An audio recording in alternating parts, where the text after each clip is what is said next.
Hey everybody, got a 98 Chevy S10 failed inspection because when you have the parking brake applied, the light does not show on the instrument panel. I'm going to link to a video. I'm showing you how to take the whole parking brake assembly off, but follow me here. So the parking brake is off. That little pigtail connection goes to the parking brake. There's a little sensor.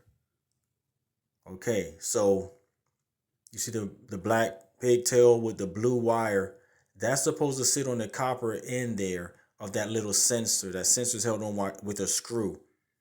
Now, the copper part goes down and it makes contact with the black metal that's on the left side of your screen.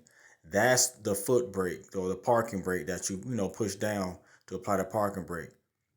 There's a little sensor there. Now, if this happens and your light does not come on when the parking brake is applied, it could be that sensor is bad and you can replace it.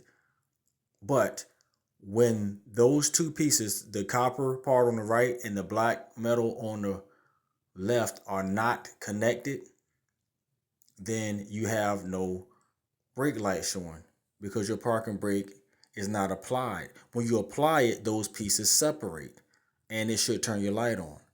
So make sure that pigtail is applied properly. That was my issue. I fixed it by reconnecting that pigtail and putting it on nice and tight.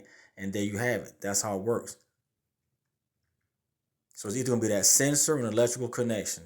Thanks for watching. Like and subscribe. Be blessed.